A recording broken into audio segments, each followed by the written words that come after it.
Ooh, boy. Good morning. Jumping right in this thing, man. Reparations for slavery.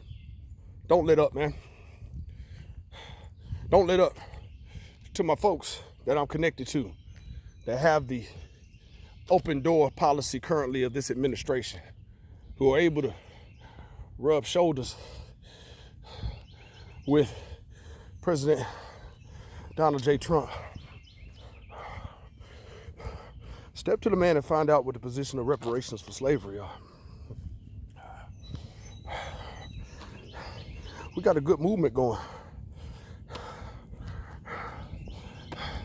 Morning. We got a good movement going. Every presidential candidate that comes across these voting blocks will have to deal with reparations for slavery as a platform.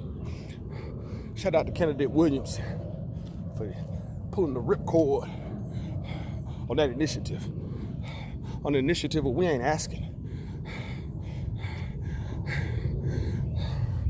This is an unfulfilled check. This was a check stamped insufficient funds on behalf of the blood, sweat, tears, and labor of our ancestors. While I'm at it, has anybody talked to old Joe, the projected front runner, about his position on reparations for slavery? Somebody say, hey, Joe, you owe. Do not let up on reparations for slavery. Keep pushing. There's an event that I was invited to going down next month. There's more info to come on that, man, but it is a coalition of brothers and sisters with a letter of demands, an agenda for the next president of these United States, of these yet to be united. I know some folks hate when you say that, but it's the truth.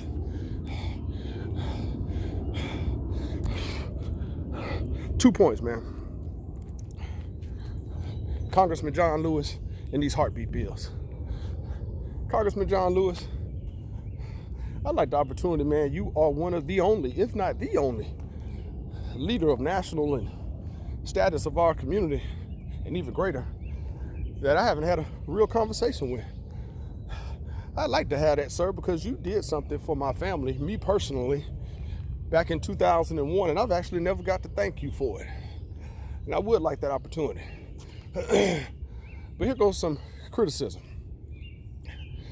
I see a lot of folks celebrating the fact that Congressman Lewis is being honored by the United States Navy. A group that my grandfather, the male father figure in my life, who spent 22 and a half years retired from the Navy. I can criticize the Navy, that I was raised in it. But the honor is the next fleet of replenishment ships, oilers. The first one of these new fleets is being named after Congressman John Lewis, and everybody's cheering.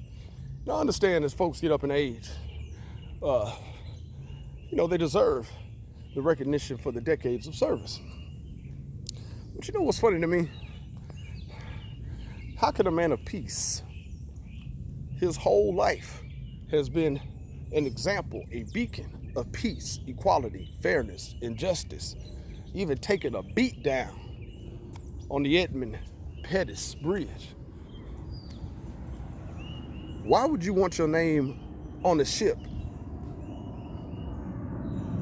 that is used to supply and fuel ships of war,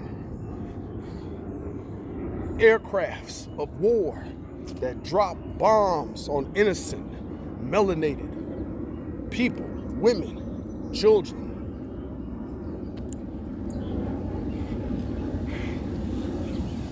See, I'm clear. I say it all the time, man. I'm clear of my position. I'm clear that I don't have multiple sponsors. I'm clear that my life could be more lucrative economically, financially, if I didn't have some of these tough positions.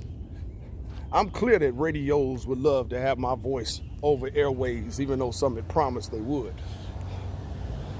Shout out to Mr. Williams III, man. Brother told me years ago, are you crazy?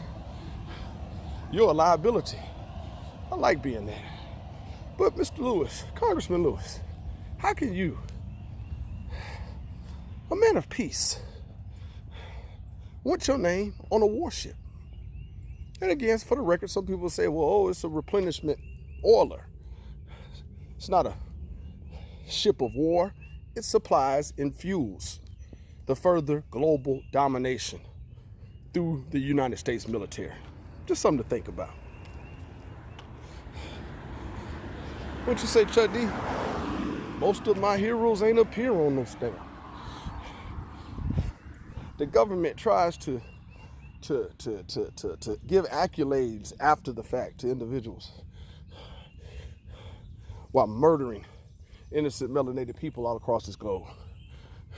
On to the heartbeat bill. I've told you several times that this is about countering genetic annihilation. The words of Dr. Francis Cress Welsing.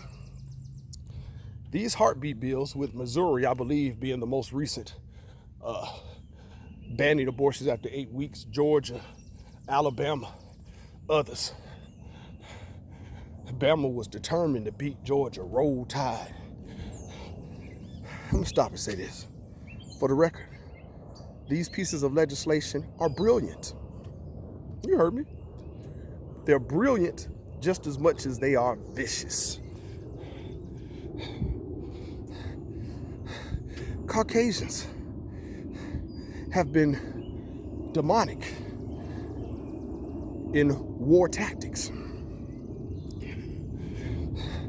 Check the articles, the studies, Time magazine, projecting that in 20 years from now, the average American will have curly, kinky hair, no matter what the color, black, blonde, gray, will have melanated skin. Check Time magazine and other studies. I believe it's 17, 18 states that Caucasians' death rate is higher than their birth rate. This is about survival. When you're looking around trying to make sense of why would they do this, we know it's not because they care about heartbeats. It's because they care about a certain type of heartbeat. It's brilliant. It's devious. It's in the spirit of their colonizing ancestors. Think about it. They are willing to do something in the mass in order to help them. World War I, World War II, Vietnam, Desert Storm, Operation Liberate Iraq, Operation Iraq Liberation, oil is what I was looking for. Weapons of mass destruction. They have always used the laws of this country to push their agenda. The first law of the human life is survival, self-preservation. So make no mistake about it. Scholars are playing the long game.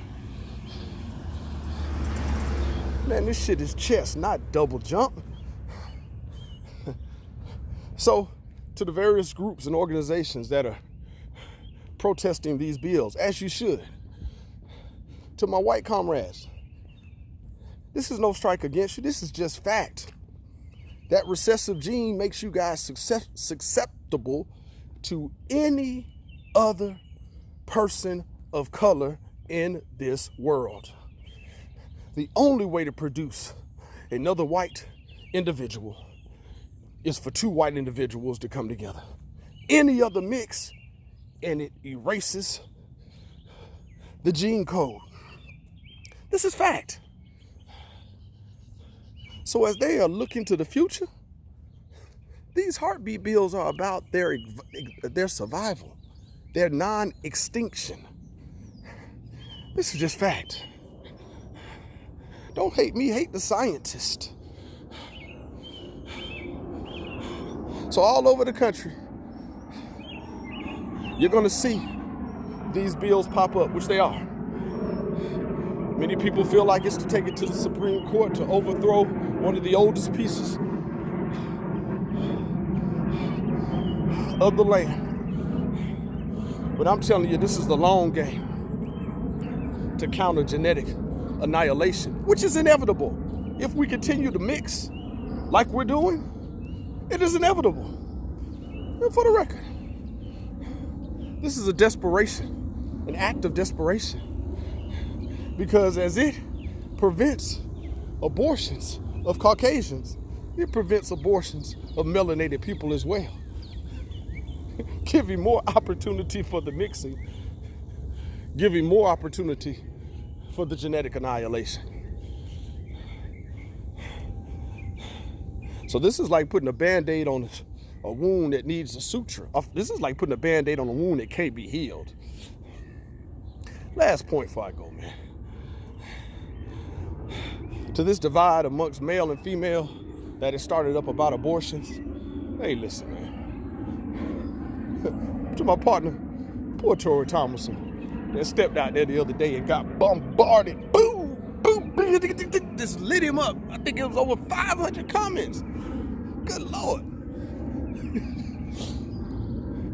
All the brother was saying was that you see how some men feel. For the record, I'm totally against these pieces of legislation. You were born to do what you want to do with your body. But there's a lot of brothers and sisters, there's a lot of brothers that have suffered under the hands of the child support system. A lot of brothers that want to see their children, that can't see their children, but are paying for their children. There's a lot of brothers that wanted their children and never got the opportunity to have their children. Brother just wants you to feel a little bit of his understanding. Women have 100% right to do with your body.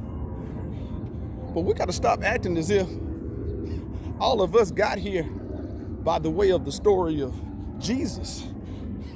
We got to stop acting like all of us got to this world through the Immaculate Conception. There would be no babies without the man. One can be against this legislation. One can be in support 100% of a woman's right to do what she wants to with her body. But you just ain't gonna act like the damn male ain't got nothing to do with the creation of life. Peace out.